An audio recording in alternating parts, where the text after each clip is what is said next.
Ladies and gentlemen, welcome to a realm where reality intertwines with the inexplicable, where the boundaries of reason dissolve into the shadows of uncertainty. Welcome to the political twilight zone. I am your guide through this enigmatic labyrinth, where politics and power take on life of their own. In this dimension, the threads of truth weave a tapestry of intrigue, challenging our perception of the world we thought we knew.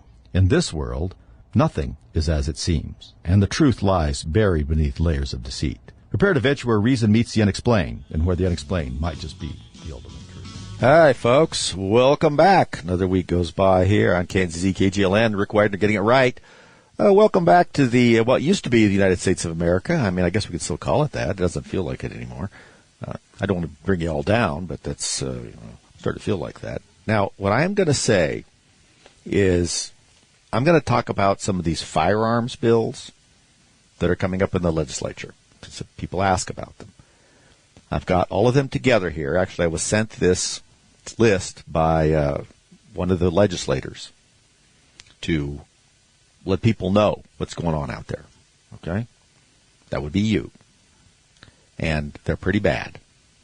And we talked about some of them before, but I want to give you a couple of things. I want to give you the number of the bill so you can refer to it and or look it up much easier.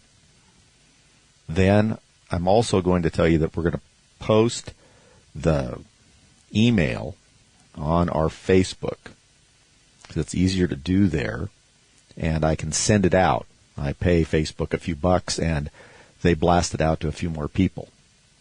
So go to our Facebook page. That is our Political Viking page, Political Viking on Facebook, and it should be there. And we'll probably send it out to people. What you ought to do is follow us on Facebook, so that when these things come up, we can just send it to you and you'll know. You won't have to prowl around for it. And I'm happy to send important stuff out and spend the money. I don't make any money off the website. I don't make any money off my Facebook page. It's just, so there's, what I mean by that is there's no advertising, no, well, there might be advertising on it, I don't know. But, we're not trying to lure you in here to, sell you something. I want you to be informed. And everything I do anymore to try and inform people seems to be more important every day, because no one else seems to be telling anybody anything. I've looked and looked, locally where I'm at, and I think that for some of you people I've actually looked in some of the other areas I know we get into to try and find too much information on this stuff, and it's not much out there, and frankly, there's almost none. And these are things that are extremely important to the people that are listening to this radio station and live in this area and vote in these elections. It's uncanny, the lengths that they seem to be going to not tell you things, or they don't care, or the media that they're dealing with doesn't want to put it up. I don't know exactly.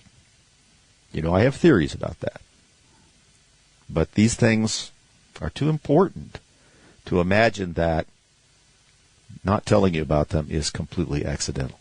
Now, I am also of the mind that you should always first go to incompetence, sloth, and ignorance when things aren't getting done first, because that's usually Occam's razor, isn't it? I mean, it's usually that's probably go first and feel a lot more likely that that's what's happening. But nevertheless, so I've been talking like here because I want you guys to, if you want, I'd recommend it. And if you can, if you're not driving or skiing or anything else, write some of these things down if you want to be involved in looking them up. So that's why I was kind of talking, because I'm going to give you the whole deal here, okay? Okay, the first one, this is Colorado, by the way. Those of you not living in Colorado, and there's a fair amount of you listening to not living in Colorado, keep your eye out for these same things, because they make their way like a disease across the country. It is a very communicable disease between progressive lawmakers, city councilmen, commissioners, folks in your borough, your whatever it is they call it where you're living. They are just spreading like wildfire. And just because some of these things don't seem to be even a problem in your state doesn't mean they're not going to do them. And what they'll do is they'll become a problem for you. they're making problems for you that aren't solving any other problems. They're just making more for you. And I guess making them feel safer, more in control. I don't even know. I have some ideas. All right, let's go through them again. Now, the number, like this, is HB 24. That's a House bill, okay, because we have a House of Representatives and a State Senate. And 24 is the year, okay? So when you have like an HB 24, you know it is a bill that came out that year. And if you don't have that in front of it and you just type the bill number in, you can get the same number bill that might have come out in 2023 or 2022, and it'd be a completely different bill. So you want that HB 24-1292. Prohibit certain weapons used in mass shootings. This is the one that is going to try and pretty much get rid of all of the black rifles in the state. Okay? I mean, I like to put it that way. All of the modern sporting arms pretty much fall into their categories. If you read what they have in here, it's an amazing list of them. And you will not be able to sell them or transfer them. That will be illegal. People who have, if this were to pass, people who have them in stock, gun dealers and so forth, can sell them. And we mentioned this a while back, but I mean, they can sell them, but not to you. Well, if you're out of state, they have to make sure the transactions and these firearms don't end up within the state, or they can be sold to law enforcement agencies. That's it. You're not going to be able to transfer that. I haven't been able to figure out from reading the bill if you want to gift something like this to someone as part of like your estate. That's the one I really wonder about. It doesn't seem to address that. But this is an incredibly restrictive bill that covers almost any kind of modern firearm, long gun that you might have. Anything with a pistol grip on it, or, for instance, a flash hider. Ooh. As we all know, because that makes it an assault weapon, as a flash hider. They don't even know what it is. This is the other thing. Was that when I read through some of these things, the stuff they throw in here, they don't even know what they are. They don't know what they do. I think a lot of these people think a flash hider is a suppressor or some sort of aiming device. They don't know what they're talking about, but it's going to affect you. So you got to get on this. Now that's going to be heard in this House Judiciary Committee on, the 19th at 9:30.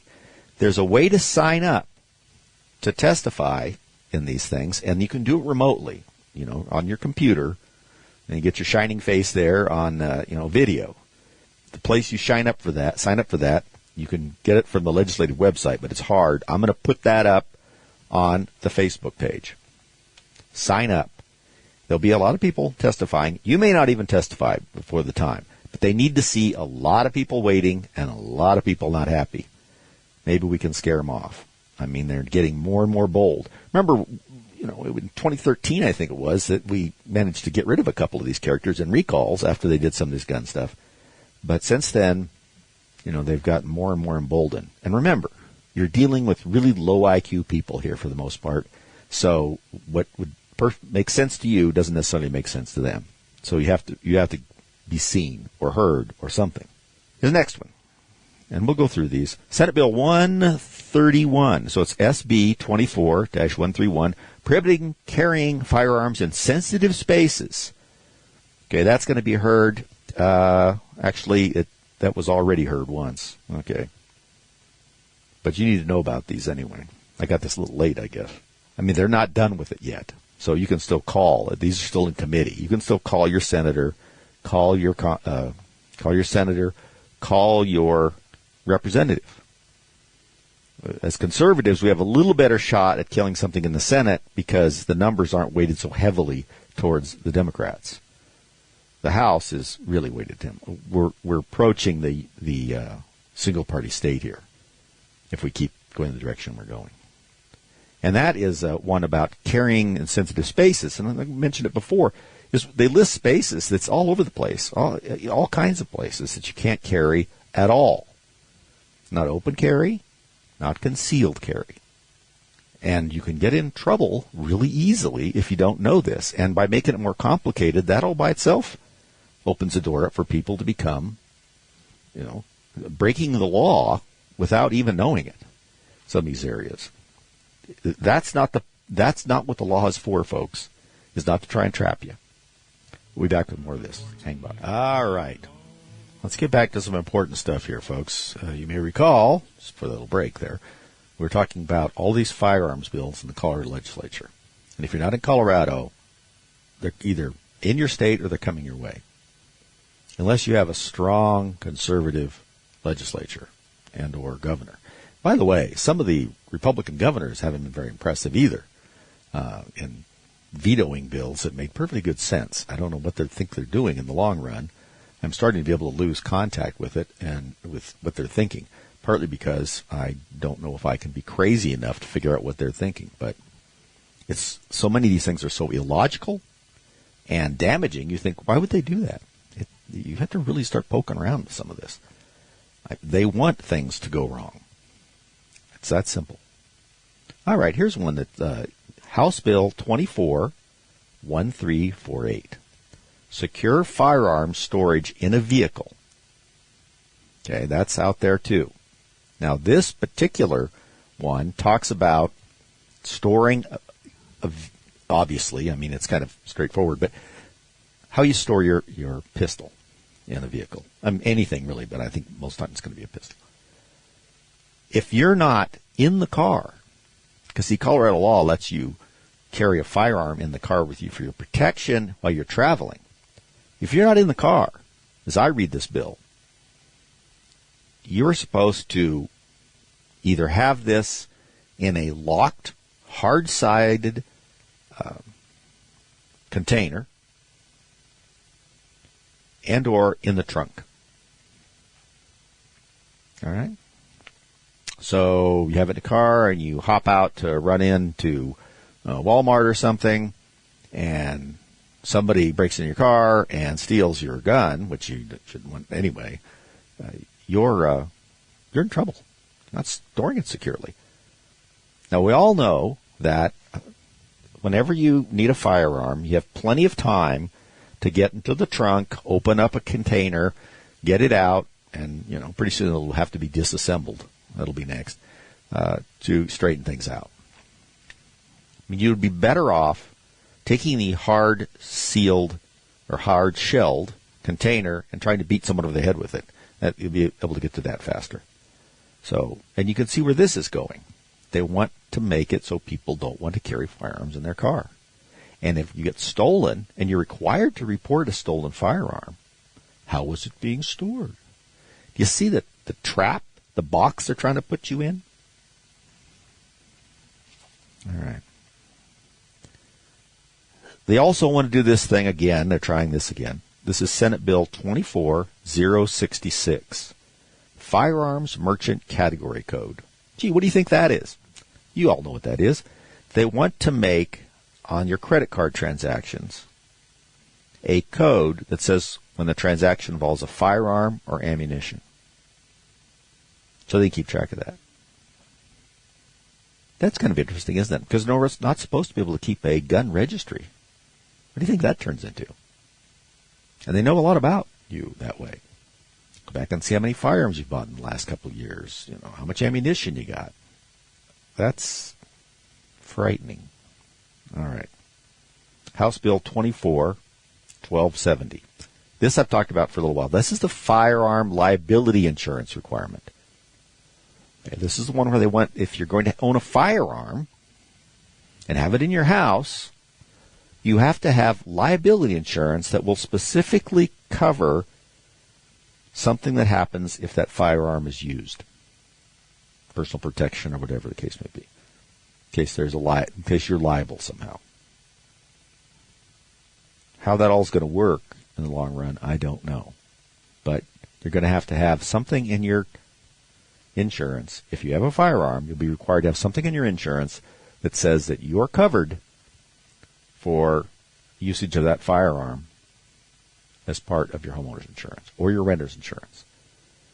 Now, let's say you're renting and you don't want to get renter's insurance. Well, then you better not have a firearm in there. If there is a way that you can go to court, because they're trying to weasel out the tiniest way some of the Supreme Court decisions, Braun and stuff like that. And you can go to court, and if the judge can show that you're indigent, you can get a waiver for that. How do you think that works? And what do you think it's going to cost you to have firearm liability insurance? I just don't know. Any amount is too much. I wouldn't care if it was a nickel, but it's not going to be a nickel. It's going to be a lot more than that. And how are they going to make sure that you are doing that? They wouldn't possibly check on that one. Require something. Oh, they're not that intrusive. Of course they are. There's also another House bill for those of you that have your FFL, Federal Firearms License. This is House Bill 241353. There's permit requirements now, dealer requirements, and they're just making it more difficult and more paperwork laborious to have that particular license. They'd like you not to have it. There's also one on school safety measures that is a little complicated about firearms on campus and having someone on campus that like a school, of course, with firearms and some of the training and stuff they have to go through. It's pretty laborious, but you can certainly look at that. It's House Bill 241310. Now here's the one I'm saving the best for last. This will be up for hearing, by the way, on the 25th in the House Finance Committee. This is House Bill 241349. And I'm just going to tease a little bit here. What does the government like better than anything? Yes, you're correct. Money. Now's the easiest way to get money. Taxes. Firearms and ammunition excise tax. Yes, you heard right. Now, I think they're going to have to try and put this through on a vote of the people because it's a tax, and they're calling it a tax. And we still have the Taxpayers' Bill of Rights. Just little pieces of it. Courts haven't smashed apart. We do. But they want to put a tax on the gross amount. In other words, whatever you're paying for the firearm or ammunition, I think it's up 11%. And it's unclear to me from looking at this what they're going to use that money for. It just disappears into the maw of the state treasury. 11%, not just on the firearms, but on the ammunition every time. So go in and you'll buy a firearm, get some ammunition. There'll be a category code that goes from your purchase that'll be tracked to show that it's a purchase of firearm and ammunition. And then you will pay an excise tax just for the privilege of that. And every time you buy ammunition, you'll spend a little bit more. Now, I don't know about your finances, but my impression with myself and everybody else is this isn't really a good time to raise taxes on anything, much less for no reason at all. This is just to try and get money. Everything here is engineered to try and make it expensive, time-consuming, and clumsy to own a firearm. Think about the storage requirement thing in your car. It's to make it so you don't want to do it. And if you in fact do want to do it, they want to have four different ways to, one, either find out what you're doing, or, on the other hand, set these little traps so if you haven't done it properly, you're in trouble. And guess what I'm supposing comes next is that if you violate one of these, I'm going to suppose that you're going to lose the ability to get a concealed weapons license or something like that. That seems to be next. So these are not small things. So I would recommend that you follow up with your representative. Even if it's a terrible left-wing Democrat representative, perhaps you can get them to be a little nervous about it and get that squared away. But folks, you got to do something. No one's telling you this. No one's organizing you. It has to be you. and do my best. And you can go look at our Facebook page. And if you're already signed up on our Facebook page, friended us, we're gonna put it on a blast so it goes out. And you can do what you want from there. But I would ask you on a personal level to save us. Save us from this, because someone's going to have to. Because we are not going to be able to trust our legislature in any way or shape or form. And we know that. We've always known that, but it's gotten much, much worse. I mean, they are governing by adversarial means now. I mean, it's no longer government by the will of the people. It's a government in defiance of the people. And, you know, you got to let them know you don't like it. You got to call them. Got to email them. You got to show up at stuff. All right. We'll be back. Thanks, folks. Just do your best. Okay. Let's move on from that. Hopefully everybody will get some of that information or go to our Facebook page and get that and write these lunatics, call these lunatics and say, you're a lunatic. What are you trying to do to people? You know, look at all that's going on in this country. Heck, in your own neighborhoods. And this is the stuff they worry about? Not only the fact that, you know, your rights are being, you know, stepped on, a hole is dug, and then they're being buried in it. But this is what they spend their time on. This is how this is supposed to work? No, it's not. You see, this is supposed to be representative government. Remember that? Representative government. Who are they representing? Now, I'm sure there's some people out there that agree with this. But my suspicion is that it's not any kind of like majority. And besides that, it wouldn't matter if it was. Because you have inherent rights. Now, these rights are protected, not created, by the Constitution of this country.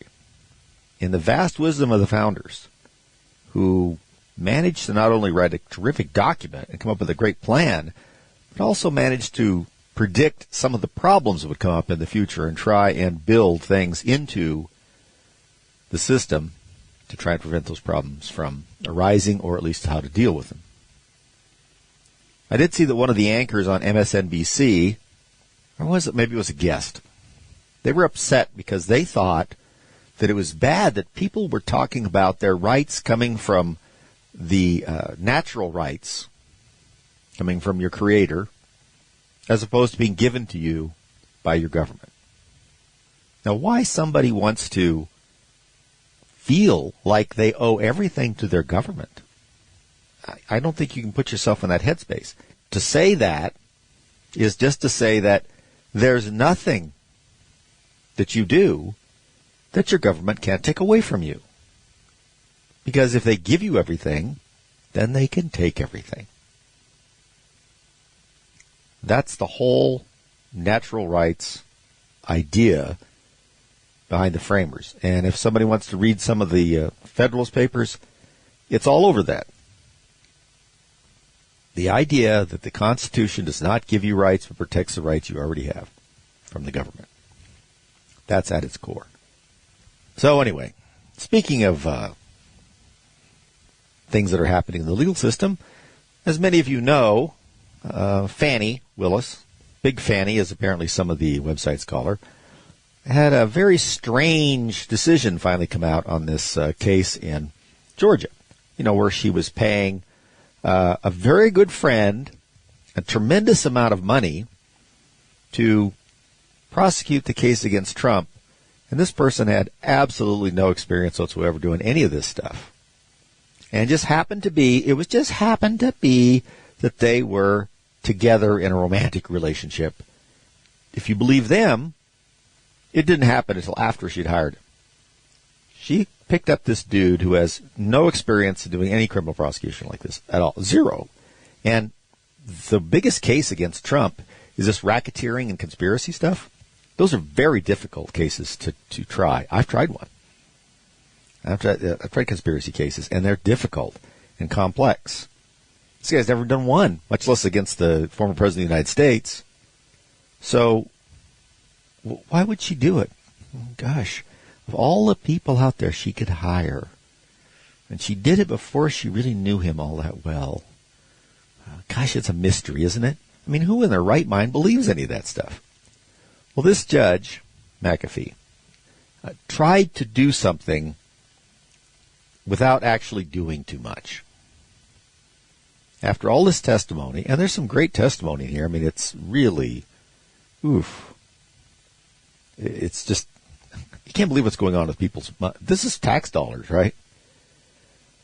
And the court does come after her pretty good. She says that when she was giving a speech in the church where she said that, that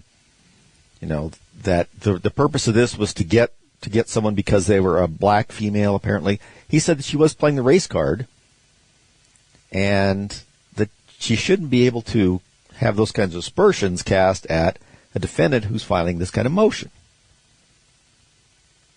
Then he talks to her about her lack of judgment, stresses perhaps an unintentional pun I see from one of the websites, that providing this type of public comment creates dangerous waters for the district attorney to wade further into. And the testimony didn't actually do anything to resolve some of the bottom problems in terms of the impropriety. Their statements about when this started, monetary exchanges, all this stuff is clearly contradicted by a lot of evidence and seem to be, to an observer, false statements. Now remember, a lot of the case in Fulton County has to do with supposedly false statements and filing false documents, both things that have alleged to have happened on the other side of the table of the prosecution. But instead of giving her the punt she needs to knock her through the goalposts and get somebody else on here that's not so biased and compromised in terms of their integrity, he decides to let her stay on the case if her boyfriend is removed. Well, all right then. That's all you need to know. He could have found that the impropriety that was so very apparent rose to the fact that she could not continue on the case because everything surrounding the case had been tainted in some way. He did not do that. And he makes a decent argument to say that although a lot of this stuff is certainly crazy problematic, although not his words, but mine, that he had trouble finding how it would impact the case directly. Well, it's all about the case, isn't it? I mean, this is where the money came from, $640,000 or something to this dude who doesn't know how to do this. And then they toured around the country, him paying for things. But as we all know, Miss Fanny, she paid him back with cash. No record, of course, because it was cash. She just keeps cash around the house because that's what she does. And her father testified that that's what people of color do down there, is they keep a lot of cash around because they don't trust banks or something. I mean, it's so ridiculous. And he, of course, was receiving money from her to compensate him for his expenditure. He also has no record of it, and I can tell you right now, there's no records of a bank deposit. I didn't see that as a question. I didn't watch enough of it, but surely that would be. They say, okay, fine, you got cash. Is there a record of deposit when you put the cash in? If she said she gave you $9,000, let's for instance, could you show us where he deposited $9,000? And of course, no. He also kept the cash and just spent it. There's a how convenient kind of thing that comes out of all of this, isn't there? Anyway, so he removes him. Says they have their choice. She can get off the case, and would probably take her whole office off, which means that it would go to another prosecutor in Georgia who might have a very different take on this flimsy case against the president. I mean, the only thing out there that they've tried to make particularly serious is this RICO, racketeering influence and corrupt organization charge, their state version of it. Everything else is just sort of like misdemeanor trespassing, things like that. There's a couple other things in there that they've, engineered around. Same way Alvin Bragg has tried to, bootstrap some of these charges from, even at best, a misdemeanor into a felony in New York. Not saying they happened. I'm just saying the way he charged them. Trying to twist the charging statutes around so that he could get them to a higher level of punishment. Because a felony has a lot more problems associated with it, obviously, than a misdemeanor. But her case probably would be looked at by someone else and handled in a very different way. And after all, they're not working in the heart of the progressive part of Georgia.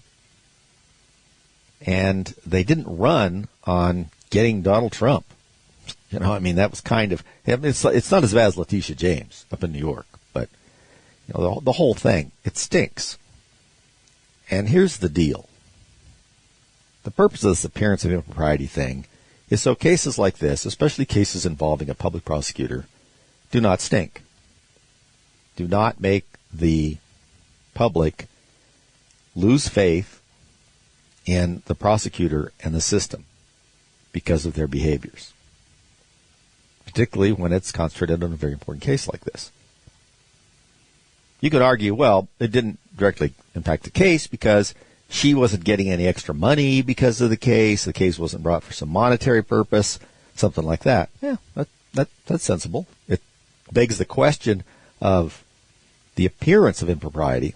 Anyway, so she's going to stay on the case. All the case is taking a pretty good hit. He's gotten off, and here's the other thing. He just keeps the money. That is a pretty good piece of money for doing. Bear in mind, all they've done is file charges so far. Went to a grand jury and filed charges. And over these last couple of years, he's been paid a large amount of money. And more money than some experienced prosecutors were getting paid on the case. People who actually knew how to do some of this stuff. What a mess. I mean, beyond even the case against the president, this kind of nonsense further destroys anybody's faith in the justice system. And it's certainly getting to the point where in a lot of locations in the United States, you don't feel like the justice system works at all. How can a country survive when that happens? I mean, if someone describes to you a country that they have no belief in the fairness of the justice system in certain parts of it for people who think differently than the people who live there, apparently, what does that sound like to you? Well, it certainly doesn't sound like America. It's certainly not what we'd like to have things sound like. But that's going to be the way it is. We are really sort of sitting in the possible downfall of a great nation. Now, can we survive? I think so.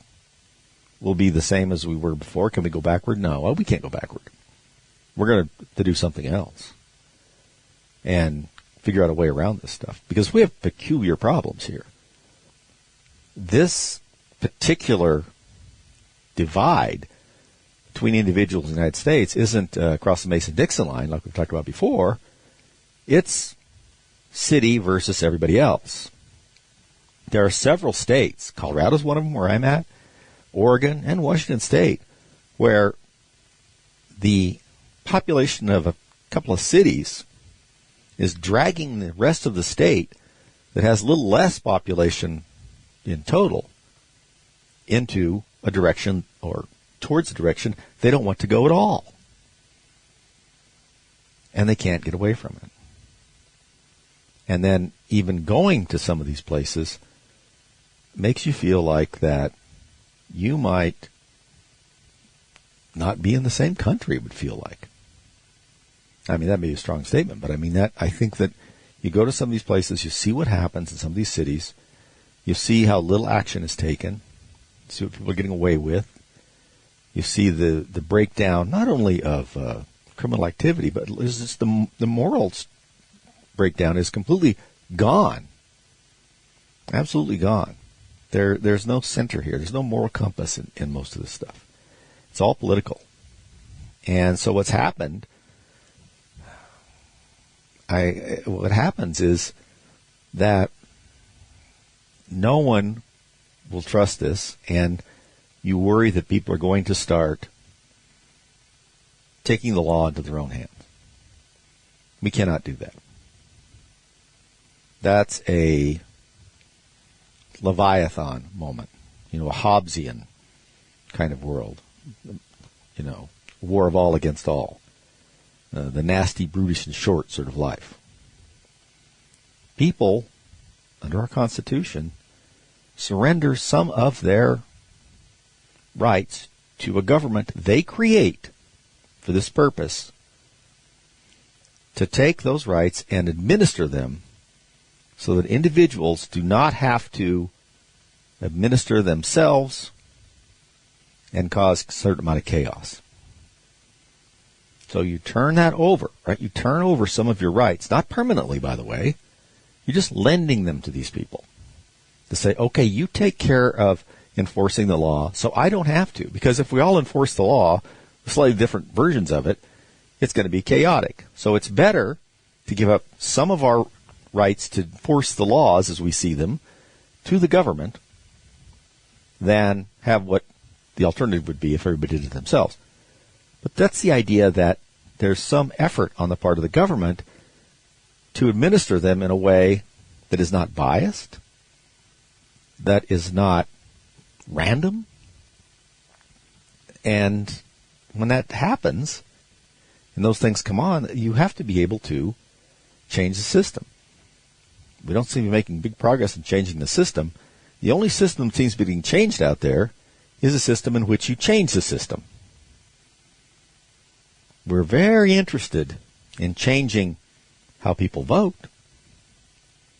what they present for identification, how the votes go, how late the polls are open when certain things happen, how you count votes, how voter rolls are maintained, you name it. There's a whole plethora of these things out there. Oh, yeah, we're pretty interested in those. Yes, indeed. But not this other stuff. I'm not suggesting I have an answer here, but I'm just saying that a lot of it has to do with paying attention, which we're trying to do here. I mean, some of it's observational. You would like to see, and we've not seen this yet, you would like to see where certain policies have gotten to the point where there is such a societal breakdown that the people in charge of these policies can no longer maintain them. I mean, that will come. But what will it look like to make that happen? And I mean, is it just going to be a collapse of some sort in some of these cities? I do worry about that. I mean, they're not only going, south on crime and just the livability of them, but they're also going bankrupt. I mean, look at California. I mean, they have a $73 or $75 billion deficit. I think it's going to probably end up being in the 90s. New York just is spending money like it has it, and it doesn't. And they all demand that they get bailed out. They all demand that they get bailed out by the federal government. And why is that? Because they get to spread the pain over everybody. And so when they give them tax money to do some of this stuff in New York City, where do you think it's coming from? It's not coming from New York City very much. It's coming from all across the country. It's coming from you. And that's what they want. They want us to fund what's eventually going to be a collapse of certain parts of our civilization. I think all the time about that Khrushchev saying during Nixon's administration, where he said that capitalism was such that we would sell them the rope they would use to hang us. Khrushchev was kind of a little bit of an oaf. He certainly wasn't particularly cultured, but that's what he said. I mean, straightforward enough. And we're doing things kind of like that. Look at what's going on with us building ports for Hamas, essentially, in the Gaza. And then releasing money or taking away the sanctions on billions of dollars in Iran, who are actively funding all of these terrorists that are attacking Israel and eventually us, and some of them are attacking us with our uniformed members of the armed forces scattered around the Middle East.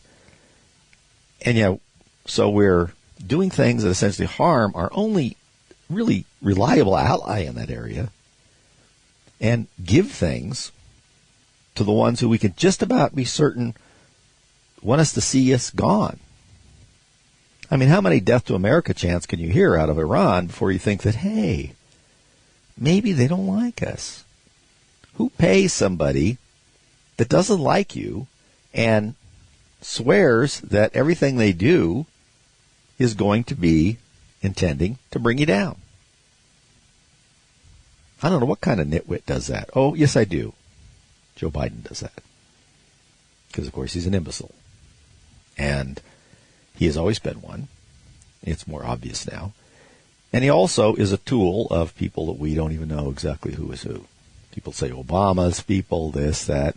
Yeah, there's definitely a whole group that is pushing all of these ideas, and he doesn't have much going on with it. I mean, I'm looking at a picture now that I saved from the Daily Mail where he's meeting with the Irish, what is he, the Prime Minister, yeah. And he has kind of a strange name. Not an Irish name somehow. His name Leo Varadkar. It's Varadkar, which actually sounds oddly sort of like sort of a mix of some kind of Norwegian name. Anyway, so Biden's staring off into space like that he's thinking about pudding, and he's grasping in his hand, claw-like, a whole bunch of notes. It's how to pronounce things and do things. And and you say, oh, wait a second, I get it. Now I know what's going on. This is not here. It's when you say, I see the puppet, where is the puppeteer? That would be kind of nice to know. It would be interesting to see some sort of tell-all book come out of that administration about what's actually going on. Trump had everybody and their brother that left the administration want to write a book attacking him because they thought it would sell. Isn't it interesting how there's almost no books out about people that work in this administration who clearly probably have been disaffected and have great information? Well, why don't their books get published? Why don't they write a book? I mean, it seems to be the way to go. Doesn't seem to have any out there. Well, anyway, folks, by doing what we're trying to do here today, which is trying to be informed, keep up with these things, contact local officials, be aware of what's going on nationally, is really the best way to help preserve your country. Just hang on, keep trying, and keep participating. Hi, folks. Thanks for listening. Listen, if you'd like to listen to more and you want to maybe perhaps have someone else listen to our podcast, you can do so either by going right to our webpage, politicalviking.com, or therickWagnerShow.com. Both of them take you there. You can get links right directly to our podcasts, or you can hear our podcasts on Podbean, on iTunes, and Spotify, and a couple others. So you can find us. We appreciate it if you do. And if you've heard the show, you want somebody else to hear it, that's a good way to send it to them. Thanks for listening.